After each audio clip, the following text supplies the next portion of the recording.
बिस्मिल्लाहिर्रहमानिर्रहीम। अस्सलाम वालेकुम दोस्तों, मैं हूं शाहिद नईम और जावास्क्रिप्ट की एक नई वीडियो के साथ हाजिर खिदमत हैं। दोस्तों, इससे पहले कि हम आज की वीडियो का आगाज़ करें, हस्ब साबिक एक क्वेश्चन ताकि हमारे रिवीजन हो सके।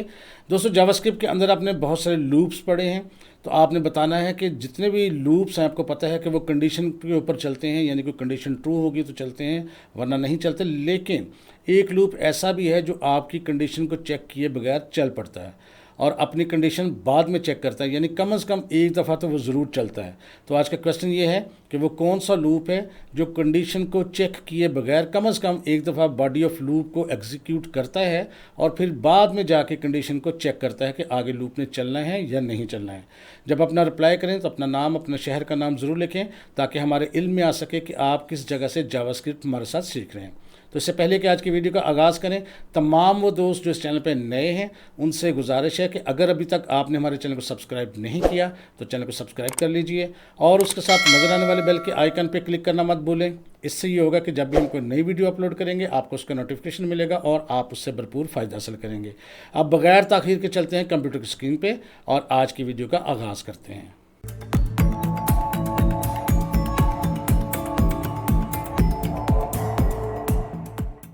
तो दोस्तों, एरेज के मेथड्स हम पढ़ रहे हैं और हमने फॉर ईच मेथड को पढ़ा। अब हम कुछ आगे देखते हैं। आज जो हम नेक्स्ट मेथड पढ़ने जा रहे हैं जावास्क्रिप्ट के अंदर अरे का, वो है मैप। मैप क्या है? मैप के बारे में आप बिल्कुल समझ लें कि फॉर ईच की तरह ही काम करता है, कोई ख़ास डिफरेंस नहीं है, स्वाय इसके कि फॉर ईच जो है वो आपके अरे के हर एलिमेंट पे कोई ना कोई ऑपरेशन, कोई ना कोई प्रोसेस करता है। लेकिन मैप क्या करता है? ये ऑपरेशन भी परफॉर्म करता है, प्रोसेस भी परफॉर्म करता है हर एक एलिमेंट पे, लेकिन उसके साथ ही नई एलिमेंट की अरे भी बना देता है। यानी कि यूँ समझ लें कि अगर आपके पास कोई अरे है किसी एक ख़ास ज़ुबान में और आप उसको ट्रांसलेट करना चाहते हैं किसी दूसरी ज़ुबान में, तो वो एज़ इट इज़ उसकी ट्रांसलेशन करके नई अरे बना देता है। यानी कोई भी काम करने के बाद उसका रिज़ल्ट जो आता है उसके बारे में वो एक नई अरे के अंदर उसको स्टोर कर देता है। इसको समझ लेते हैं। तो अब आप देखें, map array method in JavaScript is used to create a new array, यानी एक नई अरे बनाता है by applying a function to each element of existing array, यानी पहले से मौजूद जो अरे होती है उस पर कोई परफॉर्म करता है काम और हर एलिमेंट पर काम परफॉर्म करने के बाद उसके ज़रिए एक नई अरे बना देता है। It does not change the original अरे, लेकिन आपकी जो असल अरे है उसको तब्दील नहीं करता। और इसका जो सिंटैक्स है वो बहुत मिलता जुलता है फॉर ईच के साथ। देख लेते हैं। अरे डॉट मैप, अरे डॉट मैप से मुराद ये चूँकि एक मेथड है, फंक्शन, वैल्यू, इंडेक्स अरे और रिटर्न द मॉडिफाइड वैल्यूज़। अब ये प्रोसेस तो करेगा। अब इसको हम क्या कर सकते हैं, किसी एक दूसरी अरे के अंदर स्टोर भी कर सकते हैं। तो इसको कोड एडिटर के ज़रिए करते हैं ताकि आपको समझ आ जाए। तो यहाँ कोड एडिटर विंडो के अंदर पहले एक अरे डिक्लेयर करते हैं लेट नम के नाम से और इसके अंदर कुछ नंबर दे देते हैं जैसे 3, 5, 7, 9, 11, जो भी आप नंबर देना चाहें वो आपकी अपनी मर्ज़ी है। अब हम ये अरे जो है इसको हम करना चाहते हैं क्या कि एक एक एलिमेंट को साथ इसका स्क्वायर कैलकुलेट करना चाहते हैं। और क्या करेंगे, हम एक ऐसा करते हैं, लिखते हैं यहाँ पे लेट स्क्वायर, ये हमने एक बना ली है नई अरे और इसके अंदर स्टोर क्या करते हैं हम, नम डॉट मैप, यानी जो नंबर पहले वाले ऊपर वाले अरे है उसका मैप करेंगे हम। और किस तरह करेंगे, सबसे छोटी ब्रैकेट डाल लेंगे हम और इसके अंदर लिखते हैं फंक्शन और इसके अंदर कोई एक एलिमेंट दे देते हैं, जैसे हम दे देते हैं उसका नाम वेल। वेल वेरिएबल का नाम है, कोई इसमें कोई नई चीज़ नहीं है। उसके बाद हम करली ब्रैकेट के अंदर इसकी कोडिंग करेंगे और ये करली ब्रैकेट आपने इसके अंदर डालनी है, यहाँ पर नहीं डालनी, यानी ये जो इसके अंदर आपने कोडिंग करनी है, आपने गलती नहीं करनी। कभी कभी बंदा गलती कर जाता है और आखिर पे सेमीकोलन पहले लगा देता हूँ। अब आपने क्या करना है जी, अब आपने हर एलिमेंट को जो कहाँ आएगा VAL के अंदर उसका डबल जो है वो रिटर्न करना और वो कहाँ जाएगा, स्क्वायर जो है जो नई अरे बनेगी उसके अंदर। तो इसको हम क्या लिखेंगे, हम लिखते हैं जी रिटर्न। क्या रिटर्न करेंगे, VAL, ये वही नंबर होगा जो आपकी अरे में से आएगा, उसको मल्टीप्लाई कर देते हैं VAL के साथ ही। अब वो रिटर्न कहाँ हो रही है, वो स्क्वायर के अंदर हो रही है। जब ये लूप चल जाएगा तो एक नई अरे जनरेट हो चुकी होगी। अब हम उसको डिस्प्ले करवा सकते हैं कंसोल डॉट लॉग के ज़रिए और ब्रैकेट्स के अंदर हम कर देते हैं इसको डिस्प्ले जनाब स्क्वायर को और आखिर पर सेमीकोलन। रिजल्ट देख लेते हैं। तो ये देखें ये एक नई अरे बन चुकी है जिसके अंदर तमाम जो वैल्यूज़ थी उनका वो स्क्वायर आ चुका है, लेकिन चूंकि असल वैल्यूज़ मौजूद नहीं हैं, आपको नहीं पता चल रहा कि ये वही है वैल्यूज़ या दूसरी हैं, तो हम दोनों अरे प्रिंट कर सकते हैं। तो पहले हम क्या कर देते हैं, यहाँ पर कंसोल डॉट लॉग के साथ पुरानी अरे डिस्प्ले कर देते हैं नम के नाम से जो थी, और उसके बाद नई अरे है, चेक कर लेते हैं। ये देखें ये पुरानी अरे है और ये उसका हर एक के साथ स्क्वायर बन के 3 का स्क्वायर 9, 5 का स्क्वायर 25, 7 का स्क्वायर 49, 9 का स्क्वायर 81 और 11 का स्क्वायर 121। ये आपके मैप फंक्शन ने की है। यानी मैप फंक्शन क्या करता है कि आपकी हर एलिमेंट पर एक प्रोसेस अप्लाई करने के बाद उसको वापस करता है, जिसको आप नई आप अरे के अंदर स्टोर कर सकते हैं।